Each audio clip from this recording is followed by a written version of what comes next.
ഒരു വണ്ടി ഇടിച്ചു കഴിഞ്ഞാൽ 10,000 രൂപ പോസ്റ്റിന് മേടിക്കും എന്നാലും, അതെനിക്കറിയാം. ഒടുവിൽ നിന്ന് നടുക്കണ്ടം കരിങ്കുന്നം പാലായൊക്കെ പോണ വഴി പോയപ്പം ഈ 2 പേര് കൂടി ഇവിടെ ഓട്ടോറിക്ഷ ഓടിക്കുകയാണ്, എന്നെ പിടിച്ച് നിർത്തിയാണ്.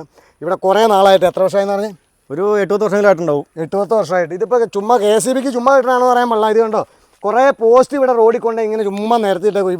ഇവിടം വരെ അല്ല, ഇവിടം വരെ പോസ്റ്റുണ്ട്, ഇവിടം വരെ പോസ്റ്റാണ്. ബാക്കി അങ്ങോട്ട് കുറേ വേസ്റ്റൊക്കെ ഏതോ ഇത് മറ്റേ മതിൽ പൊളിച്ചതിൻ്റെ വേസ്റ്റൊക്കെ കൊണ്ട്. ഇതുകൊണ്ട് നിങ്ങൾക്ക് എന്നാ ബുദ്ധിമുട്ടെന്ന് പറഞ്ഞാൽ അവിടെ നിന്ന് വരുന്ന ഒരു നല്ലൊരു വളവ്, ആ വളവിൽ അവിടെ നിന്ന് ഒരു വണ്ടി വരുമ്പോൾ ഇവിടെ ഇത് മറിച്ച് വെള്ളം കയറി മൂടിക്കിടക്കുമായിരുന്നു. അപ്പോൾ അവിടെ നിന്ന് ഒരു വണ്ടിയുടെ വന്നാൽ ചിലപ്പോൾ കാണിയല്ല. അവിടെ വരുമ്പോൾ കഴിഞ്ഞ ദിവസം വണ്ടി ഇവിടെ ഇടിക്കണ്ടായിരുന്നു. അപ്പോൾ ഇത് പറയാനാണ് ഞാൻ അങ്ങ് പോയി തിരിച്ചത്.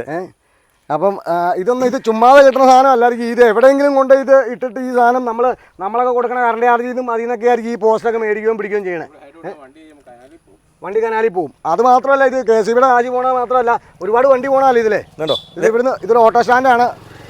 ഓട്ടോ സ്റ്റാൻഡ്, ഈ ഓട്ടോറിക്ഷ ഇവിടുന്ന് ഒരുപാട് വീടുകളുണ്ട് അങ്ങോട്ട്. അപ്പോൾ ഈ ഓട്ടോറിക്ഷക്കാരും അങ്ങോട്ടും ഇങ്ങോട്ടൊക്കെ പോകണ രാത്രിയൊക്കെയാണ് ഇത് കാണില്ല. വേറെ വല്ല വണ്ടിയൊക്കെ വരുമ്പോൾ സൈഡ് കൊടുക്കുമ്പോൾ ഇതിൻ്റെ അകത്തോടെ കയറ്റും ചെയ്യും. ഈ റോഡ് സൈഡിൽ തന്നെയാണ്. അപ്പോൾ ഇന്ന് കാണിക്കാൻ വന്നതാണ്. ഈ നാട്ടുകാരുടെ കാശും എല്ലാം കറണ്ട് ചാർജ് എല്ലാം മേടിച്ചിട്ട് വണ്ടി വന്നു കേട്ടാ. ഇത് കൂട്ട് ഈ സാധനമൊക്കെ ചുമ്മാ നശിപ്പിച്ച് കളയേണ്ട കാര്യമില്ല. ഇവരൊക്കെ കാശ് കൊടുത്ത് മേടിക്കുകയാണ്. ഒരു പോസ്റ്റിന് തന്നെ വരാമെന്ന് പറയാൻ പാടില്ല. ഒരു വണ്ടി ഇടിച്ചു കഴിഞ്ഞാൽ 10,000 രൂപ പോസ്റ്റിന് മേടിക്കും എന്നാലും, അതെനിക്കറിയാം. അപ്പോൾ ഈ സാധനമൊക്കെ ഒന്നെങ്കിൽ എടുത്തുകൊണ്ട് പോയി മാറ്റുമോ, ഇത് ഇവിടുന്ന് കൊണ്ട് KCBയുടെ അവിടെ വല്ലതും കൊണ്ടുപോയി ഇടുക, അതൊന്ന് പറയാമെന്നാണ്. ശരിയല്ല അതുപോലെ.